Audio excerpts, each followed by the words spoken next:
जी जी Mrs Jamal, अरे club की तमाम खवातीन चलेंगे मिलकर बारात लेके। बस आप कल की फ्लाइट करवा लीजिए अपनी। अरे आपसे अच्छी डांस परफॉर्मेंस कौन दे सकता है। जी ठीक है, फिर मैं आपको कॉल बैक करती हूँ।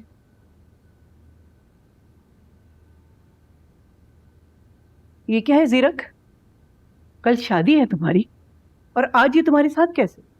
कौन सी शादी अम्मी? शादी तो हो गई हमारी। शादी हो गई है? क्या मतलब है तुम्हारा? आधा घंटा पहले निकाह पढ़ के आ चुके हैं। आपकी नई बहू घर आ चुकी है, इसका इस्तकबाल करें। ये क्या बकवास कर रहे हो तुम? निकाह हो गया है। हानिया तुम बताओ। ठीक कह रहे हैं, सीधा मस्जिद से आए हैं हम, निकाह हो गया। मस्जिद में निकाह? क्या क्या सुनना चाहती हैं आप अम्मी? बताया ना उसने, मस्जिद से निकाह पढ़ के सीधा घर आ गए। इसके माँ बाप शरीक थे? उन्हें कोई फर्क नहीं पड़ता। जाहिर है, क्या ताल्लुक है अब उनका? क्या हो गया है जीरक, ये क्या हरकत है तुम्हारी? होटल बुक है, सारे मेहमान तैयारी कर रहे हैं आने की, कल बारात है तुम्हारी, फिर इस तरह से लाने की क्या जरूरत थी उसको? आप बेफिक्र हो जाए, होटल की बुकिंग्स कैंसिल हो चुकी हैं। आज रात को व्हाट्सएप पे सबको मैसेजेस चले जाएंगे। किसी को कोई जरूरत नहीं है कल कोई भी तकल्लुफ करने की, समझ गई? ऐसी क्या आफत जो तुम इस तरह चोरों की तरह लेकर आए हो, जैसे भगा कर लाए हो उसे? इसीलिए क्योंकि मैं उन सबको यकीन दिलाना चाहता हूं कि उनकी जिंदगी का एक एक पल मेरी मर्जी के ताबे। एक एक सांस की कीमत अदा की है मैंने। मिलवाएं आप नूरे को उसकी नई मां से।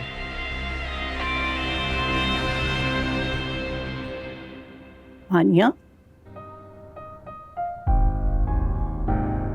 सुना नहीं आपने, एक एक सांस की कीमत अदा की है। लेकिन तुम्हारे माँ बाप को तो इल्म नहीं है कि तुम यहाँ हो।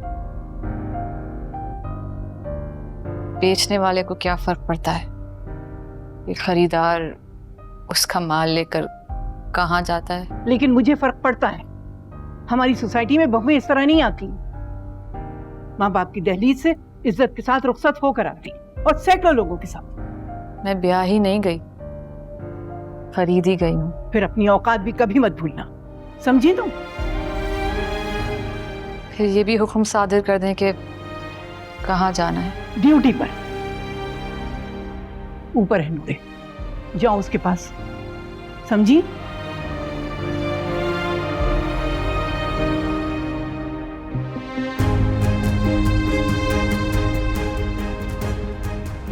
क्या किया जीरक तुमने? क्या जवाब दूंगी मैं लोगों को? ये कड़वी गोली मैंने सिर्फ इसलिए निकली थी कि उसकी खूबसूरती उसके स्टेटस को छुपा देगी। सारे शहर में धूम थी कि सकीना बेगम के बेटे की शादी है, और तुम चोरों की तरह उठाकर ले आए उसे। मुझे उसे उसकी हैसियत दिखानी थी।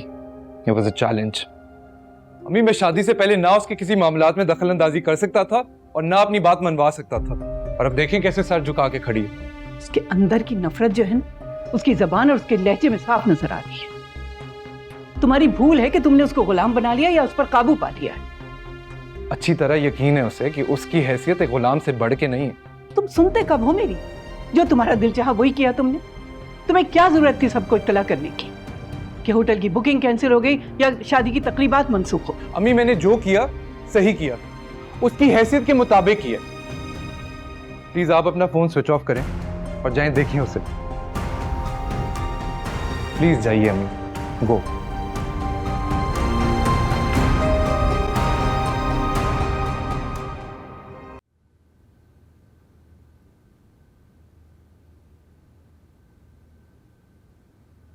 दादू बहुत बुरी है।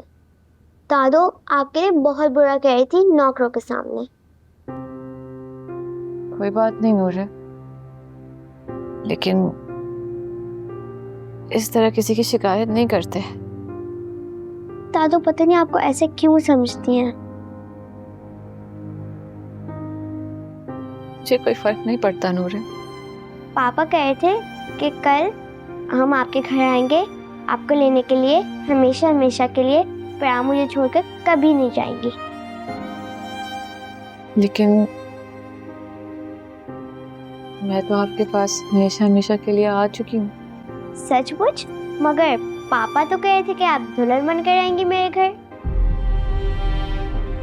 दुल्हन? मैं दुल्हन? मुझ जैसी दुल्हन कब बनती है? मैम, आप बनेंगी ना दुल्हन? नहीं नूरे,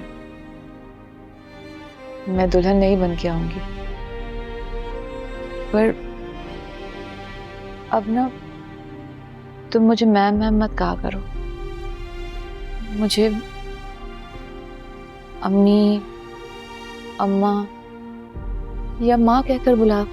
हाँ माँ, यू मीन मदर?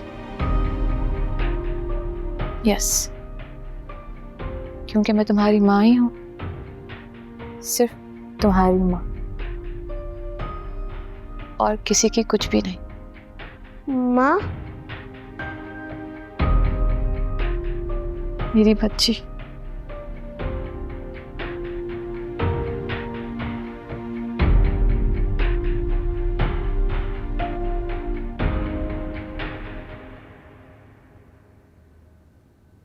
एक बात पूछो तुमसे, तुम क्यों नहीं चाहती कि जरा आप तुम्हारे साथ यहाँ ना रहे?